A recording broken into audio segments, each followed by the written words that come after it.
جہاں میں مصطفیٰ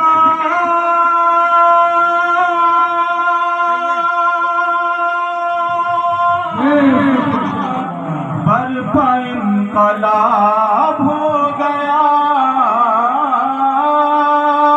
آ گئے جہاں میں مصطفیٰ برپا انقلاب ہو گیا،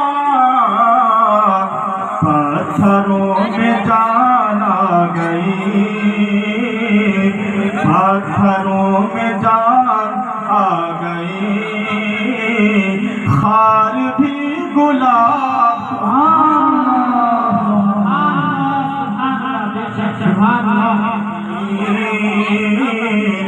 خار بھی گلاب ہو گیا، پتھروں میں جان آ گئی، خار بھی گلاب ہو گیا۔ اب شعر سنیں کہ اب کبھی نہ لیں گی سسکیاں زندہ دفن ہو کے بیٹیاں، اب کبھی نہ لیں گی سسکیاں زندہ دفن ہو کے بیٹیاں،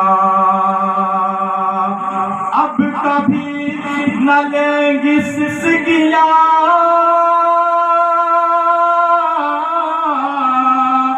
زندہ دفن ہو کے بیٹیاں،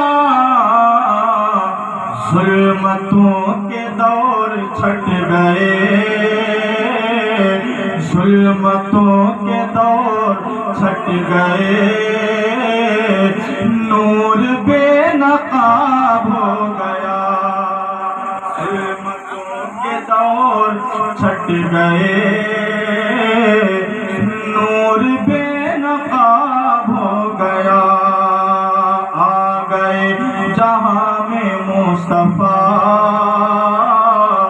برپا انقلاب ہو گیا۔ ایک شعر اور سنا گیا اور مطلب کہ کہیں یا رسول اللہ کہ ان کے نقش پا کو چوم کر چہرے حضور دیکھ کر، ان کے نقش پا کو چوم کر چہرے حضور دیکھ کر، ان کے نقش پا کو چوم کر چہرے حضور دیکھ کر، کالے رنگ کے غلام کا، کالے رنگ کے غلام کا حسن لاجواب، کالے رنگ کے غلام کا حسن لاجواب ہو گیا، آ گئے جہاں میں مصطفیٰ برپا انقلاب ہو گیا، اب کبھی نہ لیں گی سسکیاں زندہ دفن ہو کے بیٹیاں۔ آؤ اسی پہ بات کریں، اور میں تمہید میں جاؤں اور بہت دیر تک ماحول بناؤں، لیکن یہاں ماحول پہلے سے بنایا ہے، اور موضوع کی بات کرنے میں نے آیت کریمہ کی تلاوت کا شرف حاصل کیا، آئے اسی کے ضمن میں اسی کی روشنی میں کچھ گفتگو کروں۔ اب کبھی نہ لیں گی سسکیاں زندہ دفن ہو کے بیٹیاں، پیارے آقا صلی اللہ علیہ وسلم کی ذات پاک ہے، میرے نبی مسجد نبوی میں تشریف فرما ہے، امام الانبیاء جناب محمد رسول اللہ